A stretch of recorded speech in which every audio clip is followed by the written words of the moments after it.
Hey guys, welcome back to my channel. இன்றைக்கி நம்ம பார்க்க போகிற மூவி என்னென்னா 2026 ஆக்ஷன் காமெடியாக ரிலீஸ் ஆன த ரெக்கிங் க்ரூ. இந்த மூவியோட ஸ்டோரி அண்ட் ரிவ்யூ தான் பார்க்க போகிறோம். வாங்க அதிகம் பேசாமல் வீடியோக்குள்ளே போகலாம். இந்த மூவியோட ஹீரோ அதுக்கப்புறம் கேஸ்டிங் பண்ணது யாருன்னா நம்ம டபிள்யூ பட்டிஸ்டாவும் அதுக்கப்புறம் நம்ம ஆக்வாமேனும் தான். ஆக்வாமேனும் பட்டிஸ்டாவும் அண்ணன் தம்பிங்க. ஆனால் என்ன ரெண்டு பேருக்கும் சுத்தமாக ஆகாது, சண்டை போட்டுக்கிட்டே இருப்பானுங்க.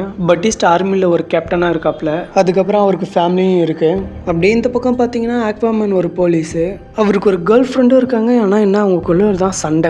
இப்படி அவங்க வாழ்க்கையை தனித்தனியாக வாழ்ந்துட்டு இருக்காங்க. ஒரு டைம் என்னன்னா அவங்க அப்பா வந்து ஆக்சிடென்ட்ல செத்து போயிடுறாங்க.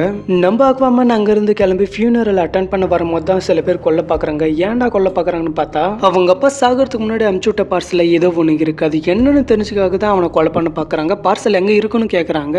அப்படியேப்பட்ட பார்சல் எங்கே இருக்குன்னு அக்வாமேனுக்கு தெரியல. இதை வச்சு பார்க்கும்போது தான் தெரியுது அவங்க அப்பா ஆக்சிடென்ட்ல சாவல யாரோ ஒருத்தர் சாகடிச்சிருக்காங்கன்னு. கிளம்பி ஃபியூனரலுக்கும் வரான். அங்கே தான் வந்து சொல்கிறான் அவன் அண்ணன் கட்டியே நம்ம அப்பாவை யாரோ ஒருத்தர் சாகடிச்சிருக்காங்கன்னு.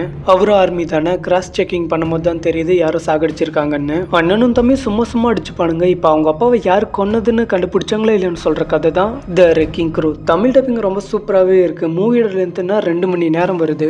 அதே மாதிரி மூவில நிறைய கெட்ட வார்த்தை யூஸ் பண்ணியிருப்பாங்க. முன்னாடி வந்து தமிழ் டப்பிங்லாம் அவ்வளோ கெட்ட வார்த்தை யூஸ் பண்ணியிருக்க மாட்டானுங்க. ஆனால் இப்போ வர எல்லா தமிழ் டப்பிங்லும் நிறைய கெட்ட வார்த்தை வருது. மூவியில் வரது அப்படியே போட்டுறாங்க. ஸோ அதனால ஃபேமிலியோட பார்க்காதீங்க. இது ஒரு 18+ மூவி. இந்த மூவியில் ஆக்ஷனுக்கு பஞ்சமே இல்லை. உங்களுக்கு ஆக்ஷன் மூவி பிடிக்குன்னா இதை ட்ரை பண்ணி பாருங்க. மூவி ரொம்ப நல்லா இருக்குன்னுலாம் சொல்ல மாட்டேன், நல்லா இருக்கு, ஒரு டைம் பார்க்கலாம். இந்த மூவி நீங்கள் பார்க்கணுன்னு ஆசைப்பட்டீங்கன்னா டெலகிராம் சேனலில் லிங்க் கொடுத்து வச்சிருக்கேன், பார்த்து என்ஜாய் பண்ணுங்க. இந்த வீடியோ உங்களுக்கு பிடிச்சிருந்தா லைக் பண்ணுங்க. அடுத்த வீடியோவில் பார்க்கலாம். Bye guys. போயிட்டா இந்நேரம் தலை செதறி இருக்கும். அது என் ஃபேவரட் கார்.